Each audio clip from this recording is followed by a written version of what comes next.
The book of Genesis hides secrets beyond what many know. Among stories of creation and divine promises lies a forgotten tale, a massive war during Abraham's time.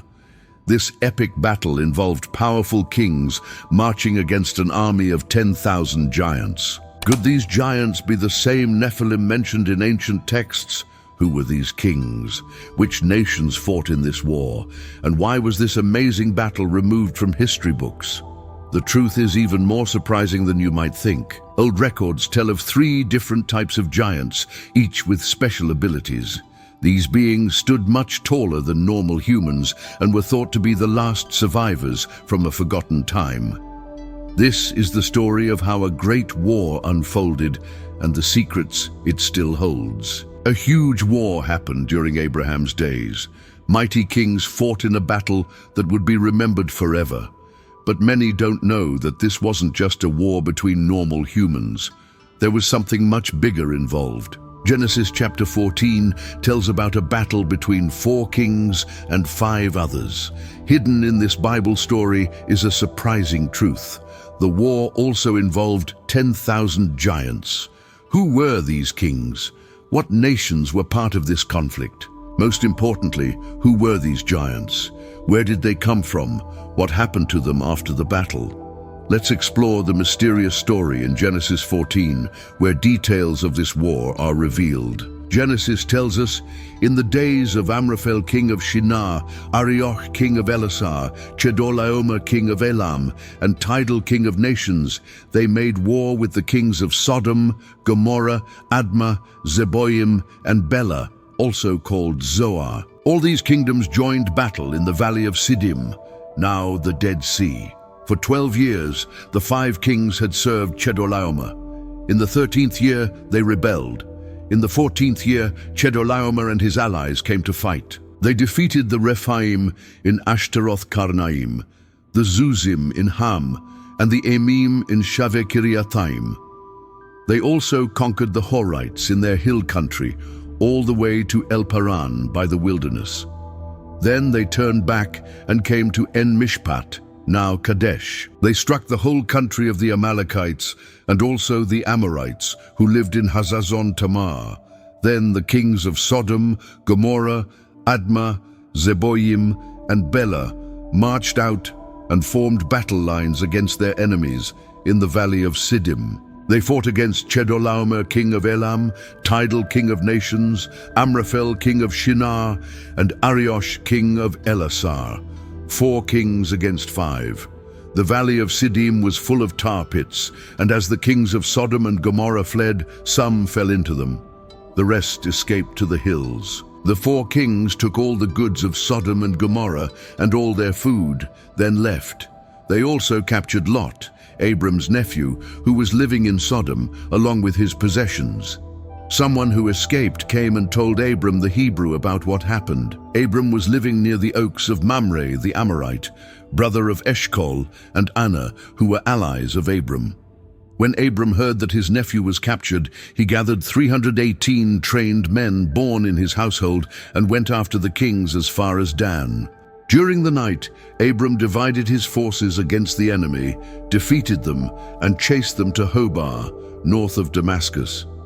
He brought back all the stolen goods, his nephew Lot and his possessions, and the women and other people who were captured.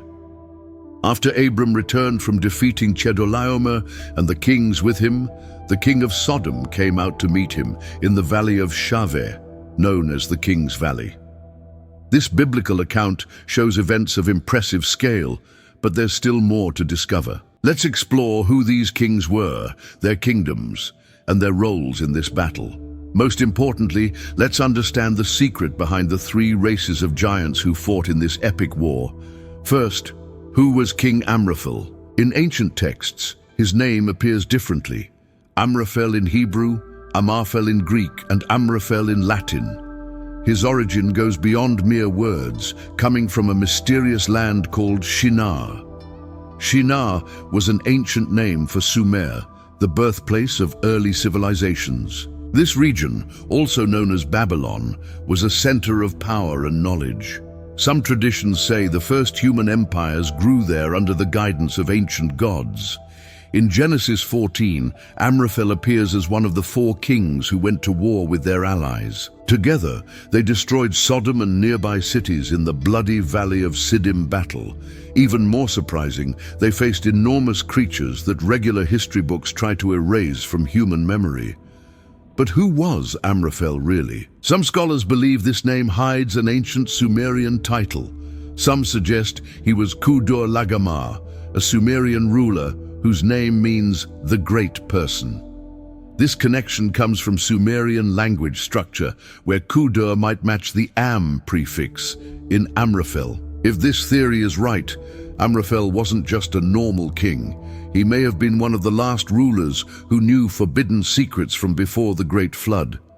His alliance in this war might have been driven not just by politics, but by hidden knowledge from the time of giants. Among the great leaders of ancient times, one name stands out: Chedorlaomer, the mysterious king of Elam.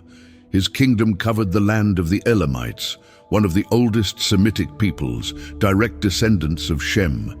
The region he ruled is now modern-day Iran. In ancient Elamite records, he appears as Kudur-Lagamar, a title suggesting power that echoed through time. But Chedorlaomer didn't rule alone. Among the kings in his alliance was Arioch, ruler of Elasar. The exact location of his kingdom remains a mystery. Some historians think Elasar might have been in Asia Minor, perhaps in Cappadocia or Antioch, lands known for ancient fortresses and fallen empires. Other theories point to an even more obscure kingdom lost in time, where rulers like Arioch shaped entire civilizations. What do these figures share in common? They emerge from deep history, carrying weight beyond simple mentions in ancient texts. They were kings, yes, but also key pieces in a much larger game of power, conquests, and secrets buried beneath the ruins of the past. Tidal, called Tidal in original Hebrew, ruled a land surrounded by mysteries. One interesting detail about his domain lies in the very word Goyim, which in Hebrew and Phoenician means nations or peoples in the Semitic context. This language detail raises a fascinating idea. Tidal may not have been king of just one territory, but a ruler who controlled a federation of tribes, an alliance of different ethnic groups united under one leadership. This fits with historian David Roll's theory. Roll suggests that Tidal might be identified with Tudalia, a Hurrian ruler who controlled the Zagros Mountains, a strategic region between modern-day Iran and Iraq.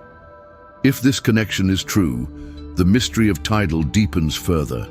It would mean he led a multicultural empire at the crossroads of various ancient civilizations.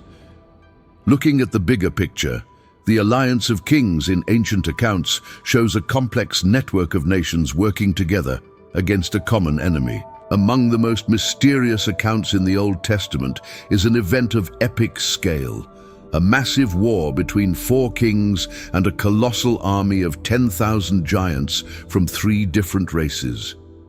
Genesis chapter 14 describes a conflict beyond simple land disputes. This was a battle against beings with superhuman strength, descendants of mysterious bloodlines whose origin is lost in time. The 3 giant peoples who faced the 4 kings and their armies were the Rephaim, the Zuzim, and the Emmim. Each of these races had unique features, but they all shared something in common: their frightening height and reputation as unbeatable warriors. Let's learn about each group of these ancient giants and their role in this forgotten war. The first giants mentioned in the story are the Rephaim, or Rephaites, an ancient race of imposing beings whose massive bodies could reach up to 16 feet tall. They were described as colossi, beings whose mere presence caused terror. In Ashtaroth Karnaim, the Rephaim were the first to face the armies of the 4 kings. The battle was fierce because the giants' enormous size and strength made them nearly impossible to defeat. However, after a brutal clash, the Rephaim were conquered. This marked the first step in the king's campaign to take over lands inhabited by these massive beings. The identity of the Rephaim remains mysterious. Some believe they were descendants of the Nephilim, the giants mentioned in Genesis 6. They might have been survivors of the Great Flood, whose lineage continued into Abraham's time. Their defeat at the hands of the four kings would have been a significant event, reducing the presence of these ancient beings in the biblical lands. The Zuzim were the second race of giants mentioned in the text. Unlike the Rephaim, the Bible reveals little about their origin or physical features. They appear mysterious, a monstrous people who lived in the region of Ham. Their name quickly vanishes from the scriptures, as if their presence was a secret that few should know. Led by Chedorlaomer, the four kings marched against the Zuzim, and another massacre followed. The brutality of the war against these colossal beings echoed for generations. Few records detail the true extent of their strength. Were they such terrifying warriors that their existence had to be erased from historical records?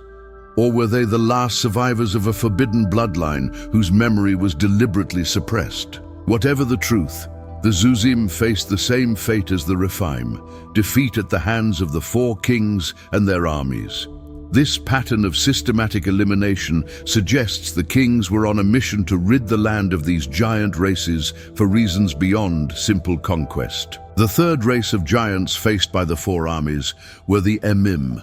The very meaning of their name in ancient Hebrew and Aramaic indicated their frightening nature, the monstrous or the dreadful. Their territory stretched over strategic regions. They're mentioned as inhabitants of lands through which the Israelites passed during the Exodus. The Emmim were compared to the legendary Anakim, another race of giants mentioned in the Bible.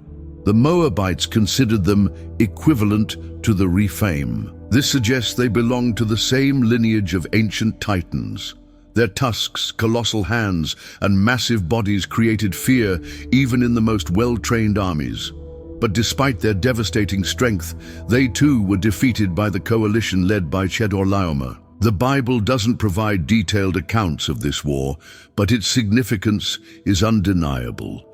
The war against the 10,000 giants marked one of the most extraordinary moments in the hidden history of humanity, a battle not just for land. It was a struggle for control of a world where giants walked among humans until they were wiped out by the forces that would shape the future of civilizations. This war may represent a turning point when the last remnants of the antediluvian world were finally removed. The battle was undoubtedly monumental. On one side stood the colossal Rephaim, Zuzim, and Emmim, beings of titanic height and enormous strength. On the other side were the four kings of the earth and their armies, determined to eliminate this ancient threat. Despite the giants' physical advantage, they could reach between 13 and 16 feet tall. The human armies won. However, this victory came at a high cost. The overwhelming number of mortal warriors against the 10,000 giants made the difference on the battlefield. The struggle was brutal and bloody. Records don't explain how the four kings managed to defeat such a terrifying force. Perhaps it was superior strategy, better weapons, or simply the determination that comes from fighting for survival against beings from another age. What makes this story even more remarkable is what happens next. After the four kings defeated the giants and then conquered the 5 cities, including Sodom, they took Abraham's nephew Lot captive.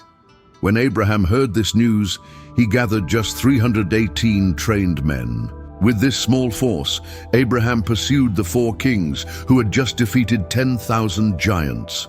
Despite being vastly outnumbered, Abraham launched a surprise night attack, defeated the kings, and rescued his nephew and all the other captives. This incredible victory suggests either divine intervention or that the king's armies were severely weakened after their battle with the giants. Either way, it shows Abraham's courage and military skill, adding another layer to this already extraordinary story. Why is this ancient conflict so important? First, it represents one of the few detailed accounts of warfare against the mysterious giant races mentioned throughout the Bible. These beings appear in various texts, but rarely in such direct confrontation with human armies. Second, The timing is significant.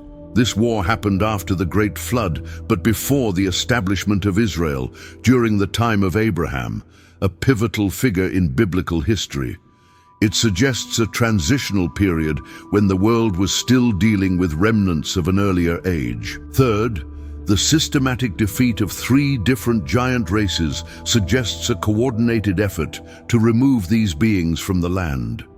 This may have been part of preparing the region for the future nations that would inhabit it, including eventually the Israelites. Finally, the story connects with broader biblical themes about the conflict between human civilizations and mysterious beings of divine or semi-divine origin. It echoes earlier accounts of Nephilim and foreshadows later encounters with other giant peoples. The Great War in Abraham's time remains one of history's most fascinating yet overlooked events. It combines elements of historical warfare, mysterious ancient races, and biblical narrative in a way few other accounts do. While much about this conflict remains unknown, its impact was clearly significant. The defeat of 10,000 giants by the 4 kings, followed by Abraham's surprising victory over those same kings, reminds us that history contains more wonders and mysteries than we often acknowledge. Perhaps this forgotten war marks the moment when one age of the world truly ended and another began. This story, preserved in Genesis 14, offers a rare glimpse into a time when different kinds of beings walked the earth. A time of heroes, giants, and kings whose deeds would echo through eternity. In these ancient battles, we can perceive the shadows of an older world passing away. Whether understood as literal history or meaningful legend, the account of this war challenges us to reconsider what we think we know about the ancient past. It suggests that the world Abraham inhabited was far stranger, more dangerous, and more wonderful than we might imagine.